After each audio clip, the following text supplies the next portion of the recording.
What is the market wind down? Today, Mark and I will explain that and Tesla's new robo-taxi situation. So let's get to that after the opening bell.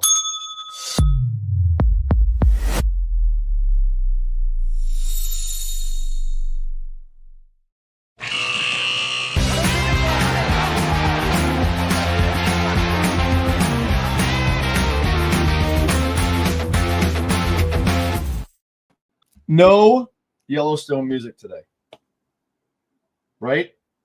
Yeah, we got to come up with some good new music for this new segment we're debuting. Yeah.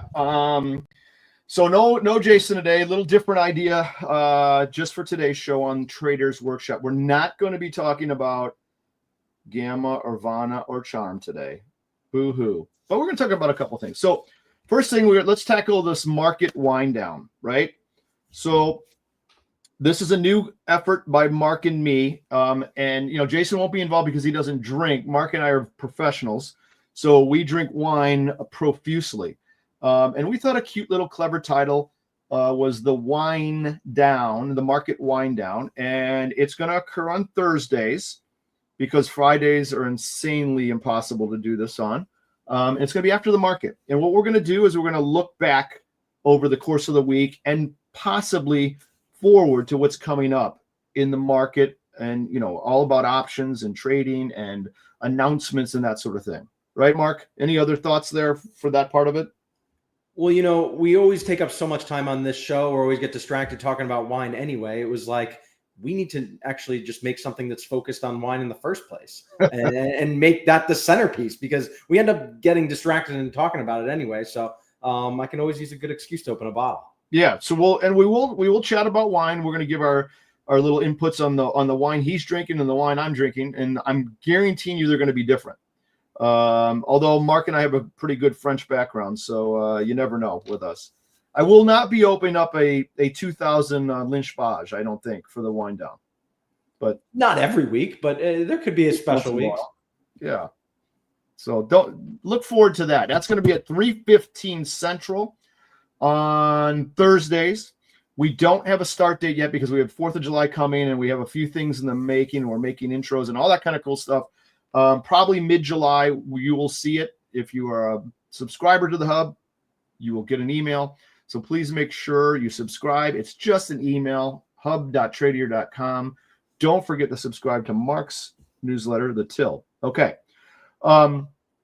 Also, some of the items that we will talk about are already embedded in our newsletter. It's the Smart Options Trader. So that's going out to a large number of folks now. Make sure you subscribe to that. It's really informative. We always have a trade idea in there as well. So you don't have to do the trade idea. It's not financial advice. It's a suggestion based on what we're talking about. Mark and I will have a consolidated piece on Thursdays of the week behind us of what happened and that's all things that will be in the newsletter. So we'll chat a little bit about that. And Mark will bring some items up from his Till. And I would really encourage folks to subscribe to the Till because it's one of my favorite newsletters to read. Did I ever tell you that, Mark? I'm not trying to butter you up either. Aw. I got new ones coming out very shortly. Yeah, it's great. You use the cool graphics. I love it. I know where you're getting them. I love it. Cool stuff.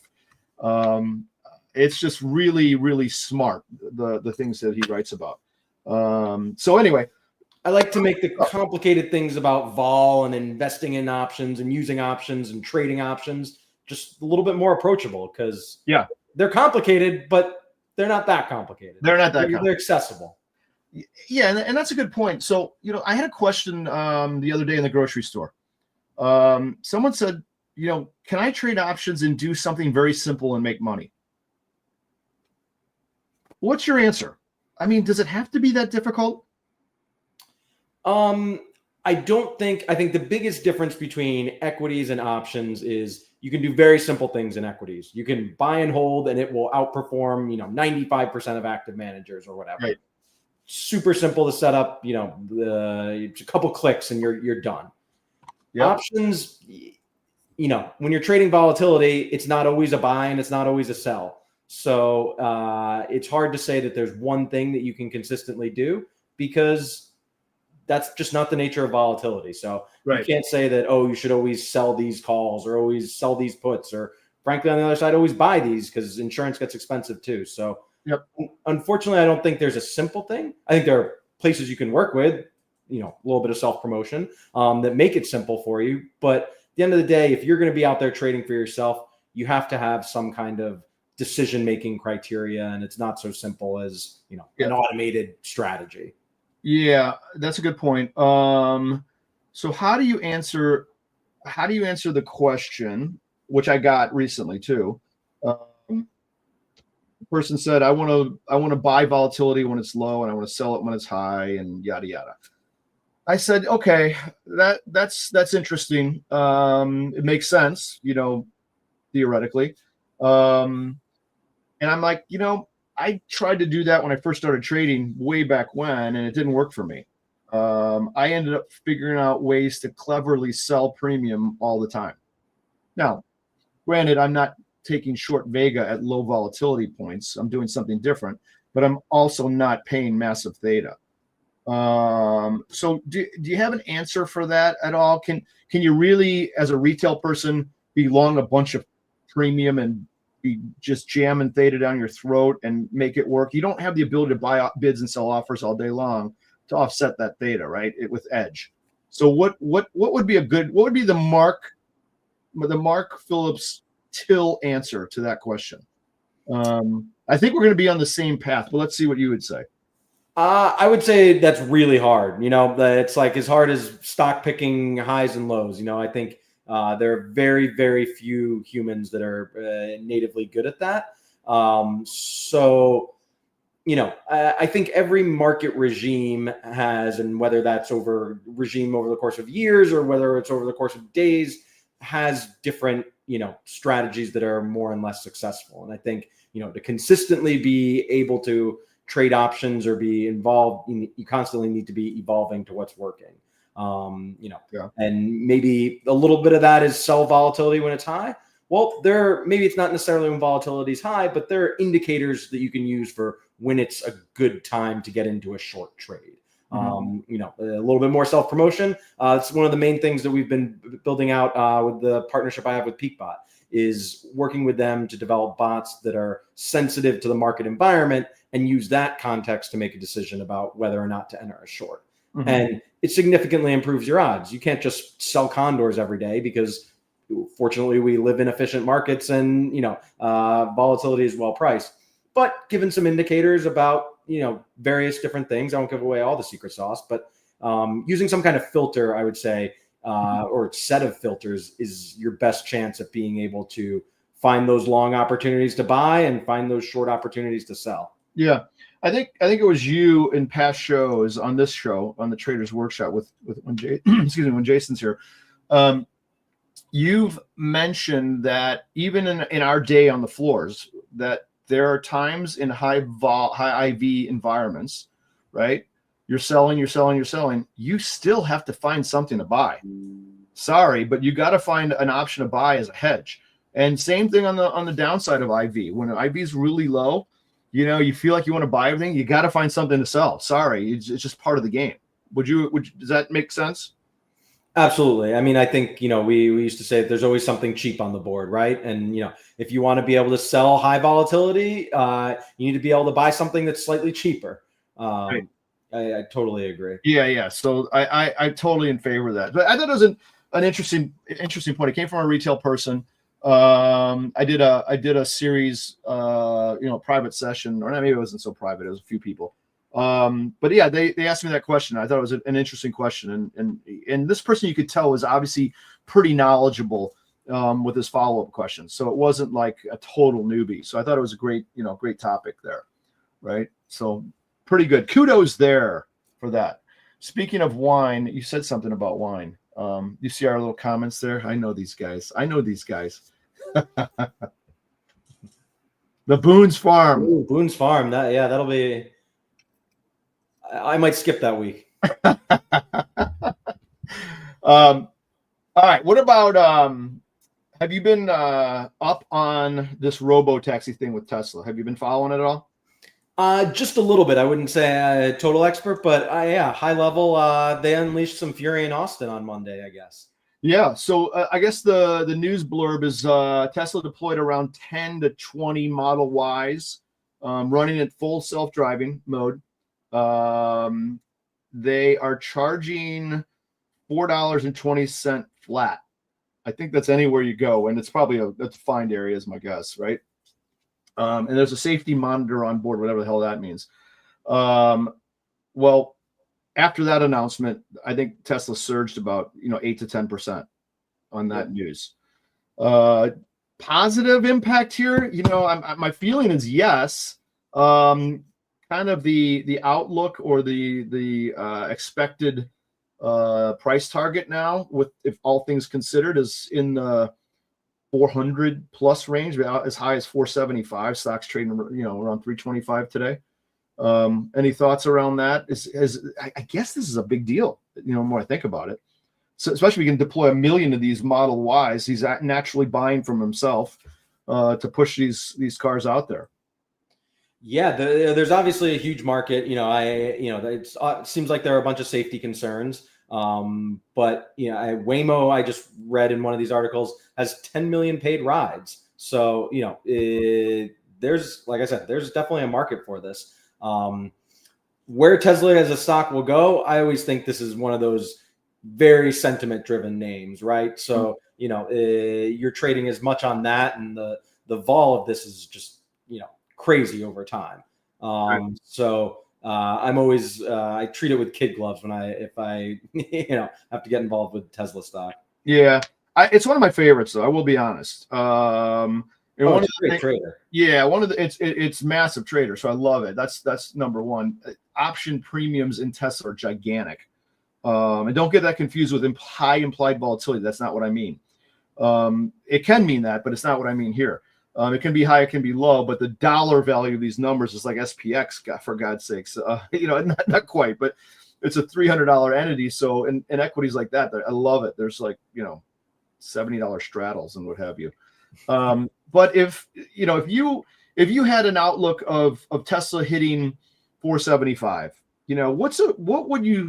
what would be a decent trade for that? Would you do a straight call bull spread, debit spread at the 400, 450 for something reasonably priced with some time to go, give you some time to kind of let that kind of marinate a little bit? Is that something you consider? Or would you do more of a butterfly or a broken wing? Any ideas there? I love my broken wing butterflies as a way to express like a little bit of direction. But I have no idea what the vol is right now. It's fairly priced relative to a 30-day. I just looked at it yesterday. And while we're talking, if I try to pull this up, I should have this up beforehand, but I couldn't find the stupid icon on my desktop. Anyway, go ahead. Sorry. So let's assume it's fairly priced, relative to what we expect a 30-day to be. Yeah, I like a broken wing butterfly to tilt on the upside for something like this. Okay. Although, I will say I recently did a study on covered calls in Tesla specifically, and it's really interesting because as far as how the returns come in a name like this, they're being short the upside is extremely costly in certain scenarios. So to that end, you might want to look into something that gives you that real upside. And I think that goes along with the whole it being a sentiment trader, that thinking about it more, capping your upside with the broken wing or to a lesser degree the call spread. Maybe you want something that gives you a nice little kicker, that if you're really bullish, you go with a slingshot or something. Oh, hold on. You said some words there. Slingshot. All right, we got to define what that is real quick, because that's not common. This would be what I call selling a put spread to buy a call. Okay. That you're obviously taking on that short put spread exposure. Not sure what the skew totally looks like here, but you'd want to kind of take a look at that and use that put spread capital to buy some calls. Okay. If I'm able to do a quick look at the screen, let me just share real quick. I pulled up the Tradier Pro platform, and we'll just take a look at one of these real quick. How's that sound? One second. It's coming. I swear it's coming. But then again, you also have to. So you said vol is fairly priced, assuming it is, and I say vol is almost always very fairly priced. Well, that's good. Yeah, I'll explain what I mean when I bring the system in there.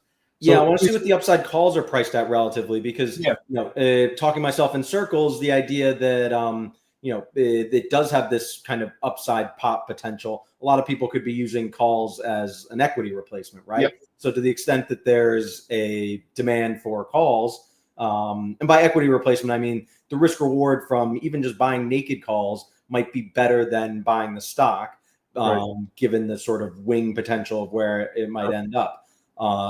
So to the degree that there's a significant amount of that in the marketplace, that might make those calls relatively expensive to the put spread that you're selling. Yep. Okay, let's look at one. Okay, I'm going to add this in. Give me a second. All right, can you see that? All right, we're familiar with this, right? We're looking at Tesla. I'm in August 1st with 36 days to go. You want me to go out farther, Mark, do you think? What do you think? Maybe no, 30 is perfect. I'm actually going to pull up my report on Tesla and see what I see. So let's go out 36 days. I know it's not a serial expiration. Implied volatility is looking at like about 63.5. Historical implied is about 63.32. So it's right there. That's what I meant by fairness in terms of the curve. So it's not it's not IV ranked high, IV ranked low. It's kind of right in the middle. Make sense? Yep. Okay. So we got our puts over here on the right side where my arrow's kind of floating around. We got some calls up here. I can go up higher. Obviously, that big orange line in Tradier Pro is the automatic at the money. So I can always know where that is. How far down do you go to do these put spreads when you do the slingshot? I usually am thinking about this as like a cash neutral play. And I think this is as much art as it is science. Probably pick a call, see how much that costs, see how much put I have to sell to get that. Maybe I'll look at the downside and see how much I'm willing to give up. So I'm gonna go 400 call at $7, $7.20. Is that bueno? 400, sure. Okay, so we're looking at a big jump in the next. We're looking at like a. Well, I can move it down and watch how easy it is for me to move it down. Watch this. I'm gonna grab it and move it down. I'll move it down to 65. Now it's a $13 call now, a $13.50 call. So call it a 12% move or something like that. Yeah, thereabouts. You're paying and 12, and like what kind of puts do you have to sell the? Yeah, so you're gonna have to something sell expensive. There, these big guys here, and you're gonna make a spread out of it. You're gonna sell a put spread, right? How wide's your put spread typically? Yeah, I mean, like you're gonna have to pay some kind of debit or take on some decent risk, right? Because you sell that 310, you have to buy like the 265, so you have like a $45 put credit just to buy that 365 call. Yeah, it's still a debit. It's a net debit. So if you can see on my screen. Mark's 17 and 5 and 12. Oh yeah, sorry, it's 13 for that. Yeah, so it's like a $1.78 debit. So what we're trying to do here, folks, is get a credit out of this whole thing, or at least even on this deal, right? So super bullish play. Let's look at the little risk graph here. I'm going to send it over to What If. It takes a second and it'll pop up. But this is, you can see that green line there. So this is kind of the look at where this thing starts taking off.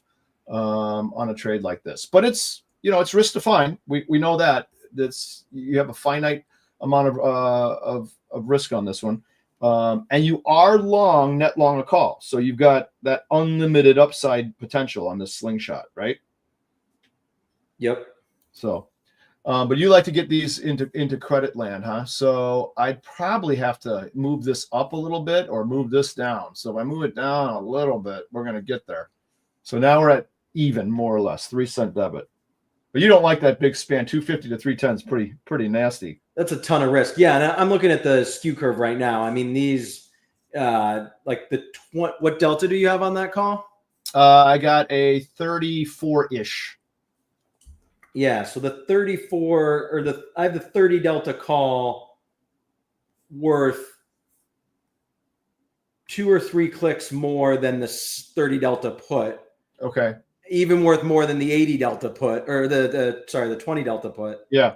So we're the funky skew on. We are distinctly in call skew land. Yeah. So they're pricing this in a little bit. So this is a tough one.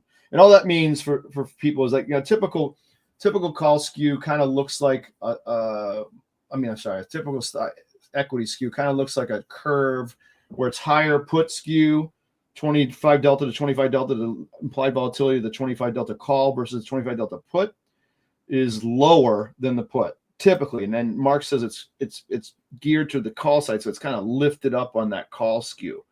Which you don't see a ton of, right? Maybe in GME back in the day when it was just flying higher all the time, we saw that. Stocks like this can have it for sure, where there's big upside potential with some news event. You see it in digital assets, you see it in commodities related products, right. or anywhere where volatility is going to increase to the upside. Yeah. Yeah. And if prices increase of, sugar, crops, whatever, commodities, like that tends to be more volatile. Crypto tends to be more volatile to the upside. But yeah, equities tend to be less volatile as we're rallying. Yeah. So now I'm thinking that, depending on your target price, let's say it's 450. I'm thinking I'm liking the broken wing butterfly since that vols up there better. Seeing the price, and just for reference point, so if Tesla's like negative 2 points of call skew right now, and actually the calls are bid quite a bit compared to the at the money. That the calls are fully, I guess they're only like 4 points above the at the money. But if Tesla's got 3 points of positive skew to the calls, SPY is the opposite, has 3 points of positive skew to the puts at the 30 delta level. Yep. Yeah, if you do the broken wing up top, 350, 400, 425. So I'm buying one 350, I'm selling two 400 calls, and I'm buying one 425. So I have a butterfly. It's broken wing because it's not uniform out, right? So the bottom is 50 points, the top is 25. You're still paying $8 for that. Yeah. That seems still pretty high. These are these big premiums you like. Yeah, I know. I love it. Makes me feel like I'm slinging hay. All right. Let me, I think this is a lot of hay for a little pay. Yeah, I agree. I'm still a fan of Tesla to the upside, though. I really am. So is everyone else. That's why it's priced where it is. That's right. Well, when Tesla got down to the 200 level after all this stuff with Doge, that was an easy one, I thought. Load the cannon. Yeah. So, all right. Basically doubled off the bottom. Right. Well, good to see you. Looking forward to the market wind down. I think you're going to fire up some funky second growth French thing for the first episode. That's a pretty fair guess. Yeah. I'm gonna surprise you. Mine's gonna be from Out of Bounds. Out of Bounds, huh? Oh yeah, it's gonna be Out of Bounds. Yeah. You watch. Okay, I'm looking forward to this. Yeah, so make sure to see that. It's the market wind down. It's 3:15 Central on Thursdays. We will be live. It'll be very short. Go over things for about 10 minutes. Little sippy of wine. Talk about the wine for 5. In and out. And don't forget to subscribe to the Smart Options Trader and the Till at harvestedfinancial.com. Right, Mark? Yes, sir. All right. You have a good weekend. We're getting near the 4th. I know that's going to be a short week, so stay tuned, right? Yes, sir. All right. Good to see you as always. Have a good one. That's you too. Happy trading. Happy trading.